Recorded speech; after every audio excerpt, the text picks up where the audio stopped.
Hello and welcome to Veggie Patch Ideas. Today it's all about what vegetables like the shade or will at least survive in the shade and give you a crop. And this all come about by me laying out my polytunnel. Now as we're getting into the autumn and moving closer to winter, it's good to find vegetables with a good large leaf surface that can take that extra photosynthesis and really boost. So we'll go through a few vegetables what you can plant and get away with this time of year. And even if you're at home in a shady, semi-shady garden and are panicking and worrying what can you sow, well, we've got it all covered. Stick around. Now first things first, this is pretty much the shadiest greenhouse on the site. It's covered by apple trees all along one side and a polytunnel on the other, so it doesn't get a lot of light, even though this door is south facing. But I've got away with growing chilies in here and my crops have been absolutely banging, so you can get away with it. It's just knowing what you're doing. So chilies in the greenhouse for a start, if it is partial. So first one up, we've got chilies in our greenhouse. So even in a greenhouse like this, the sun is on that side and it's there all day. So the right hand side of my polytunnel is south facing, but here under the bench, it does get shaded through the apple trees and just the bench being on it and the other side of the polytunnel. Now I get away with growing this time of year, so we're in October, kales and some kalala kimchi, which is my favorite if you follow the channel, and this can go into a shady spot. The leaves are really large, which means it can collect all that sunlight. If it does get too much sun, believe it or not, this will bolt. So it's pretty much the perfect area for this stuff. And again, with my curly kales and your leafy greens like your cabbages, perfect in lower light situations or partial shade.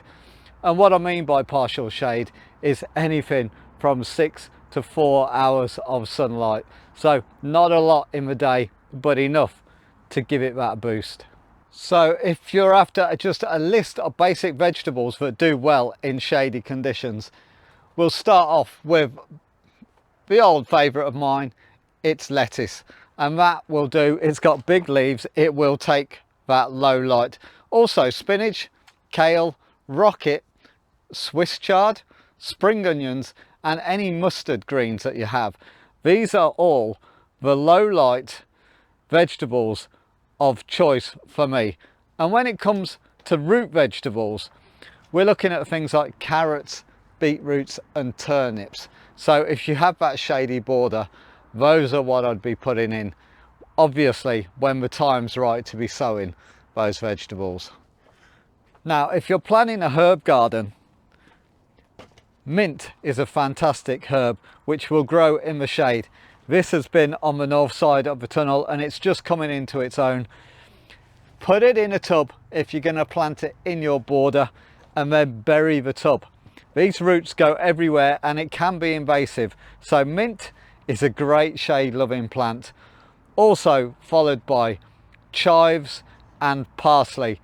Parsley does very, very well in a very shady area. So mint, chives and parsley, and you've got yourself some beautiful herbs for cooking. And of course, if we're looking for a fruit that can go into a shady area or subtle shade, it's this.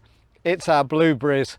We plant two together and this can take dappled shade and it will give you the sweetest blueberries you could imagine. And whilst we're on the subject of fruit, Alpine strawberries are also a very good choice if you have shade in your garden and can't get away with growing normal strawberries. The Alpine strawberries should perform really well in a low light situation. Now if you're struggling with all of those, you could try broad beans. These will grow pretty much anywhere and they will harvest nicely. Just watch out for those slugs though. So you may get it right with the shade and wrong with the slugs. So broad bean is the star of the show. That will grow absolutely anywhere. Guys, thanks for watching, and if you haven't already, please check out my video on how to get beautiful slug-free lettuce from your hanging baskets, and it's perfect for this time of year. We'll see you on the next one.